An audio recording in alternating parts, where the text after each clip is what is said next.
Obesity is as common to an American as cocaine is to a Mexican. Living in the UK, I can confirm that the obesity epidemic has definitely gone airborne and infiltrated the UK as well. But this got me thinking, how did previous civilizations deal with obesity? Were people mocked? Were people burnt at the stake for being too fat? Did obesity even exist in the past? Let's take a look.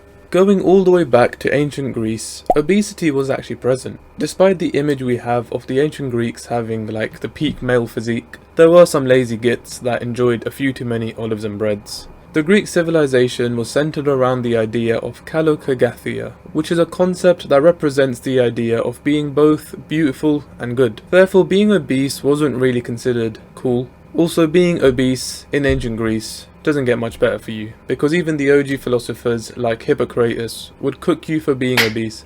Ancient Egypt was also similar. Obesity was pretty rare, but the wealthy Egyptians did grow quite large. The Egyptians, however, knew the health risks associated with obesity. I swear Egyptians just knew everything. In traditional Chinese culture, being obese was also a pretty rare sight, but this was due to their plant-based diets and intense physical labour. The wealthy, as usual, got kinda tubby. I'm starting to notice a pattern here. In places like Samoa and Tonga, obesity was actually seen as a trait of beauty, especially in guys. These men were considered leaders and very powerful. But then, Western food got introduced to these places, and now they suffer from extreme health issues, with some of the highest obesity rates found in these places. So yeah, I guess the way to defeat the Samoans or the Tongans was to introduce them to a Timeco electric deep fryer single tank. During the Industrial Revolution, obesity really started to become prominent because of the mass production of processed foods. This meant not only the wealthy could get obese, but also the average working class citizen.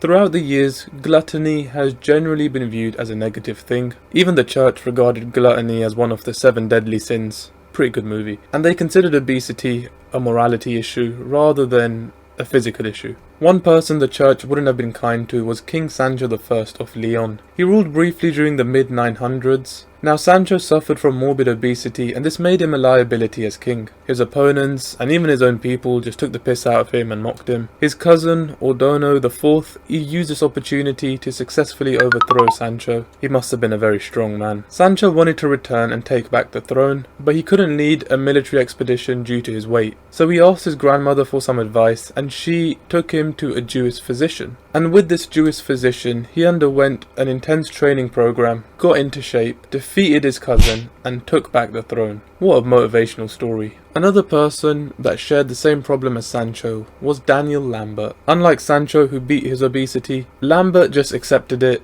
and ended up making a career out of it. By the time Lambert died, he weighed a whopping 335 kg. God damn.